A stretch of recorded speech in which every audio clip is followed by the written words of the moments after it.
Who is Black Widow? That's a good question. That's kind of the question we answer with this film. I tell people my sister moved out west. You're thinking about moving, but you're gonna wait until the interest rates go down. That's not my story.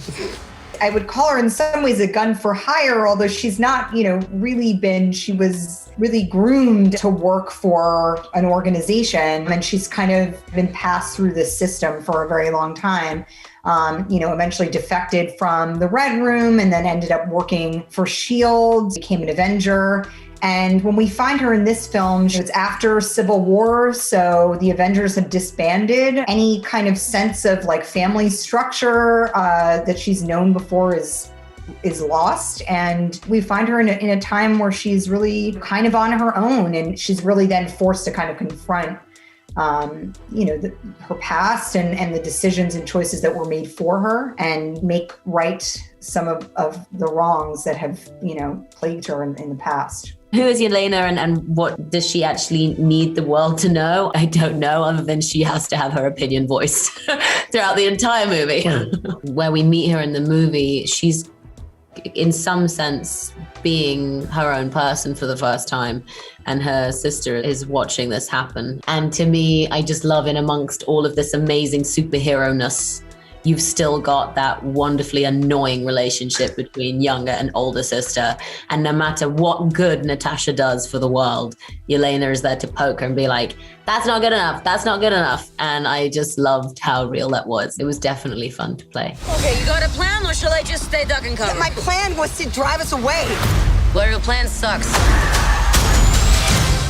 This guy who was kind of the great hope of the Soviet Union, he was the answer to Captain America in the arms race between Russia and America. And it's been fun to play both aspects of that.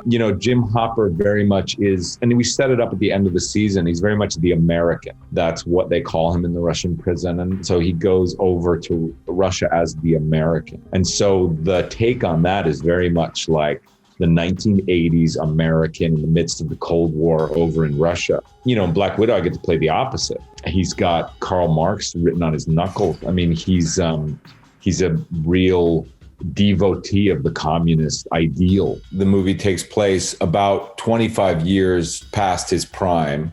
So he starts off having made some very bad decisions. He's big and he's kind of tatted up and just a mess. The movie for him is about this reconnecting of this family of spies. Don't slouch. I'm not slouching. Listen to your mother. Oh my God, this... Up, all right, enough, all of you. I didn't say anything. That's not fair. The expectation that one would have of their mother or father, to take care of them, to protect them, to be responsible for them, is kind of marred by the fact that, these two characters, Alexei and Melina, they don't have the kind of parental, sense of responsibility that comes with like raising your own children. And so it's very, very complicated. And of course, when these characters all meet so many years later, their relationships are all kind of have been frozen in time. And so they kind of go right back to that like messiness that you have when you're, a teenager, and it all just goes right back to that when they see each other again, which is really fun to play and fun to watch, I think.